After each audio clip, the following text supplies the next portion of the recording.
मित्रांनो, भारतीय संस्कृतीमध्ये हत्ती या प्राण्याला अनन्यसाधारण महत्त्व असल्याचं आपल्याला पाहायला मिळतं. म्हणजे प्राचीन काळापासूनच हत्तीचं एक विशेष महत्त्व आपल्या संस्कृतीत आहे.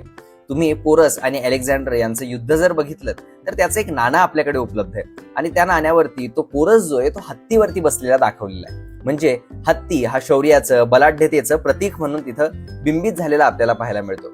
पण त्या व्यतिरिक्तही अनेक नाणी असतील, शिल्प असतील किंवा टेराकोटाच्या मूर्ती असतील, यावरही आपल्याला हत्ती पाहायला मिळतो.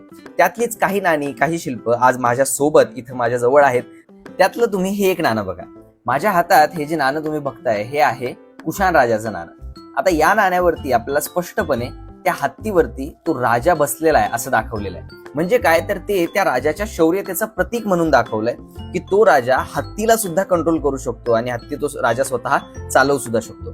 त्यानंतर तुम्ही आणि हे नाणं जर बघितलं तर हे सातवाहनांचं नाणं आहे. सातवाहनांच्या अनेक नाण्यांवरती, म्हणजे जे आजच्या 2000 वर्षापूर्वीच आहे साधारण, त्या अनेक नाण्यांवरती आपल्याला हत्तीचं अंकन केलेलं पाहायला मिळतं. त्याच्या व्यतिरिक्त हे जे तिसरं आहे हे आहे मगध महाजनपदाचं पंचमार्क कॉइन. म्हणजे भारतात जी सगळ्यात पहिल्यांदा नाणी तयार झाली होती त्या नाण्यांपैकी हे एक नाणं आहे ज्या नाण्यावरती हत्तीचं चिन्ह अंकित केलेलं आहे. ही फार दुर्मिळ नाणी आहेत की जी आपल्याला क्वचितच कधीतरी बघायला मिळतात. चौथं महत्वाचं म्हणजे आता मी जे तुम्हाला दाखवतोय ही आहे टेराकोटा.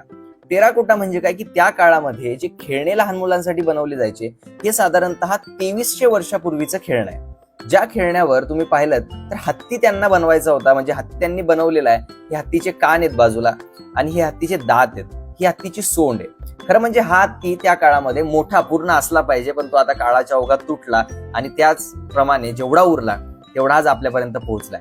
पण ही मौर्यन काळातली ही कला आहे, ज्या कलेमध्ये तुम्ही पाहिलं तर तो हत्ती किती छानपणे सजवलाय ते तुम्हाला इथे बघायला मिळते.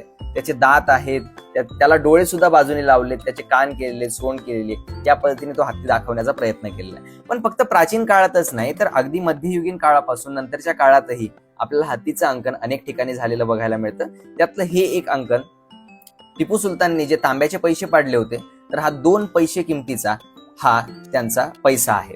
तर अशी अनेक नाणी, अनेक वस्तू अशा आहेत की ज्या वस्तूंवरती हत्तीचं अंकन आपल्याला झालेलं बघायला मिळतं. तुम्हीही शोधा, तुम्हाला काही तसं बघायला मिळालंय का मला नक्की कळवा. धन्यवाद.